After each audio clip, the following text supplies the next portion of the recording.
حضرت عمر جن کو تخت حکومت پہ بیٹھتے تھے اور ان کا تخت کو سونے زبرجد کا نہیں تھا، مسجد نبوی کی چٹائی تھی، اور سارا دن وہاں بیٹھ کے لوگوں کی باتیں سنتے، اور جب رات کے اندھیرے گہرے ہوتے عمر بھیس بدل کے مدینے کی گلیوں کا گشت کرتے۔ کہا تمہارے گھر سے دھواں نکل رہا ہے اور بچے رو رہے ہیں، ان کو کھانا کیوں نہیں دیتی؟ کہنے لگی عمر کی جان کو رو رہی۔ عمر کے پاؤں تلے سے زمین نکل گئی۔ کہا کیا ہوا؟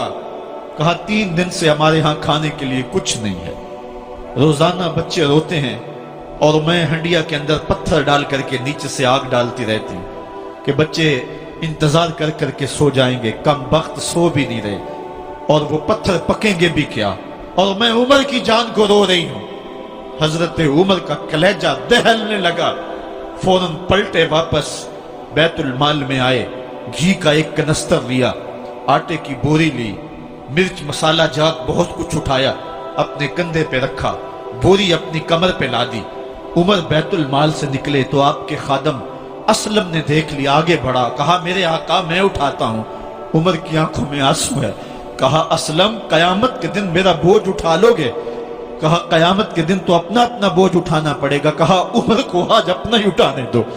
حضرت عمر وہ گھی کا کنستر اور وہ آٹے کی بوری سر پہ اٹھائے ہیں اور اس خاتون کے گھر جاتے ہیں اور دستک دیتے ہیں۔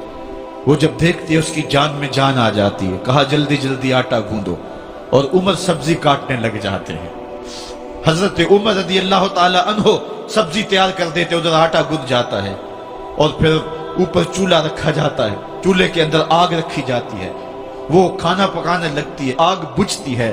تاریخ نے لکھا ہے آگ بجھنے لگتی ہے، عمر جھک کر کے پھونکے مارتا ہے،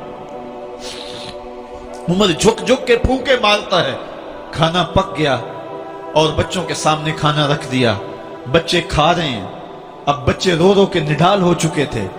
حضرت عمر اپنے ہاتھوں کو اور اپنے گھٹنوں کو اور اپنے پاؤں کو زمین پہ لگا کے، جس طرح بکری کا بچہ چلتا ہے، ویڑے کے اندر کبھی ادھر چلتے ہیں کبھی ادھر چلتے ہیں، تاکہ بچے مجھے دیکھ کے خوش ہوں اور دل میں کہتے عمر جتنا رلایا ہے اب اتنا ہنسانا بھی پڑے گا۔ تو کبھی عمر امیر المومنین، یہ میں کسی آج کے جو ہے وہ لوگوں کے ووٹوں پہ منتخب ہونے والے حکمران کی کہانی نہیں سنا رہا، میں اس عمر کی کہانی سنا رہا ہوں جو 23 لاکھ مربع میل کا حکمران ہے، آدھی دنیا کا بادشاہ ہے۔ حضرت عمر جو ہے جس طرح بکری کا بچہ چلتا ہے، اس طرح اپنے ہاتھ اور اپنے گھٹنے زمین پہ ٹیک کر کے جو ہے وہ اس طرح چلتے ہیں۔ بچے عمر کو دیکھ کے مسکراتے ہیں۔ جب بچے مسکرانے لگے تو حضرت عمر نے اس خاتون سے کہا بڑھیا عمر کو معاف کر دے۔ اس نے کہا تو اتنی ہمدردی کیوں کرتا ہے؟ کہا عمر بیچارہ بڑا پھنسا ہوا ہے، فکر ہے اس کو یرموک و فسطاط و حلوان کی، جب فتح ہے مصر تو تیاری ہے ایران کی، آتے جاتے وفد سے ملاقات بھی کرتا ہوگا اور شب کو معلوم حالات بھی کرتا ہوگا، کانٹوں میں الجھی ہوئی بیچارے کی جان ہے، نیند اس کو بھی آتی ہے، آخر وہ انسان ہے، میری بہن عمر کو معاف کر دے۔ اس نے کہا نانا عمر کی بات میرے سامنے نہ کر، قیامت کا دن ہوگا، عمر کا گریبان ہوگا اور میرا ہاتھ ہوگا۔ جب اس نے یہ بات کہی تو عمر برداشت نہ کر سکے، بچوں کی طرح بلک بلک کے رونے لگے۔ کہا وہ بد نصیب عمر تیرے سامنے ہے، آج ہی کہلا جو کہنا ہے، قیامت کے دن مجھے معاف رکھنا۔ اس نے کہا تو عمر ہے؟ کہا بد نصیب عمر تیرے سامنے کھڑا ہوں۔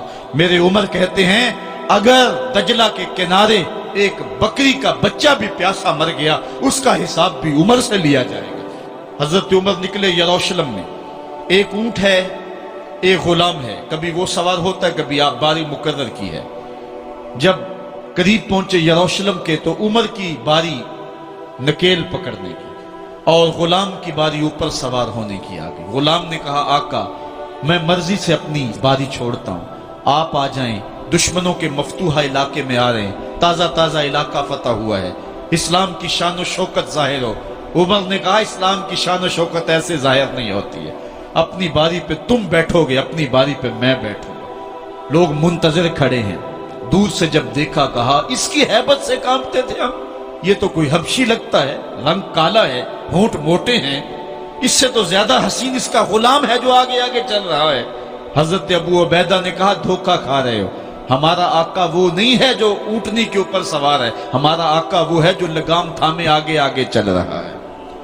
حضرت عمر رضی اللہ تعالیٰ عنہ کو آگے بڑھ کے جابیہ کے مقام پہ حضرت ابو عبیدہ بن جراح نے استقبال کیا، تو حضرت عمر آگے بڑھے اور انہوں نے آگے بڑھ کر کے حضرت ابو عبیدہ کے دونوں کندھوں پہ ہاتھ رکھا، اور سنو حضرت عمر نے کیا کہا، کہا لا الہ الا اللہ انا کنا اذل قوم فاعزنا اللہ بالاسلام۔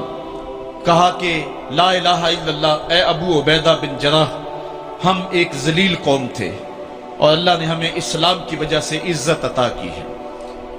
اور میں تمہیں ایک تاریخ ساز بات کہنے لگا ہوں، اور وہ یہ ہے کہ جب تک ہم اس عزت والے اسلام کے دامن کو تھامے رہیں گے ہماری عزت قائم رہے گی، اور جب اسلام کے علاوہ کسی اور جگہ سے عزت ڈھونڈیں گے تو رسوا کر کے رکھ دیے جائیں گے۔ یہ ہے وہ خلاصہ جو حضرت عمر نے امتوں کے عروج و زوال کا بیان کیا ہے۔ اس امت کو جو خیرات ملی ہے تخت و تاج کی، وہ پینٹاگون سے نہیں ملی، وہ واشنگٹن سے نہیں ملی، وہ وائٹ ہاؤس سے نہیں ملی، وہ محمد عربی کے جوڑوں کا صدقہ ملی ہے۔ اس لیے جب ہم نے اسلام سے انحراف کیا، پاکستان حاصل کیا گیا تھا، پاکستان کا مطلب کیا؟ لا الہ الا اللہ۔ ہم نے اس نعرے کو چھوڑ دیا ہوا ہے، ہم نے انحراف کر دیا ہے۔ آج ہماری نظریں مغرب کی طرف لگی ہے کہ تخت و تاج اس سے نصیب ہوتے ہیں، اور دنیا کے اوپر ہم رسوا ہو کے رہ گئے۔ ہماری پستی، ہماری زبوحالی، ہماری ذلت کا سبب یہ ہے کہ جس جگہ سے ہمیں عزت ملی تھی ہم نے وہ مرکز ہی چھوڑ دیا ہے۔ اس مرکز حیات کو، اس مرکز زندگی کو، اس مرکز عزت کو ہم نے چھوڑ دیا ہے، اور دنیا کے اوپر ہم رسوا ہو رہے ہیں۔ انہی حضرت عمر کی کہانی ہے۔ وادی تہامہ سے گزر رہے تھے کہ بچوں کی طرح بلک بلک کے رونے لگے۔ کہا عمر جوان آدمی ہو اور بچوں کی طرح بلک کے رو رہے ہو؟ کہا تم نہیں جانتے، مجھے بچپن کی کہانی یاد آ گئی۔ کہا کیا کہانی ہے؟ کہا یہی عرض تہامہ تھی، میرے باپ خطاب نے مجھے 5 اونٹ دیے تھے، کہا انہیں لائن میں کھڑا کرو سیدھا۔ میں آگے والا سیدھا کرتا تھا، پیچھے والا ٹیڑھا ہو جاتا، پیچھے والا سیدھا کرتا، آگے والا ٹیڑھا ہو جاتا۔ میرے باپ خطاب نے مجھے بڑا مارا۔ کہا ایک عرب کے بیٹے ہو کہ تم سے 5 اونٹ لائن میں کھڑے نہیں ہوتے؟ کہا ایک زمانہ عمر پہ وہ تھا کہ اس سے 5 اونٹ لائن میں کھڑے نہیں ہوتے تھے، اور آج شرق سے لے کر غرب تک 23 لاکھ مربع میل کی حکمرانی، اور انسان بھی لائن میں کھڑے ہیں۔ یہ محمد عربی کے جوڑوں کا صدقہ نہیں ہے تو اور کیا ہے؟ عمر سے تو 5 اونٹ لائن میں کھڑے نہیں ہوتے تھے۔ تو یہ عزتیں، یہ تخت و تاج، یہ حکومتیں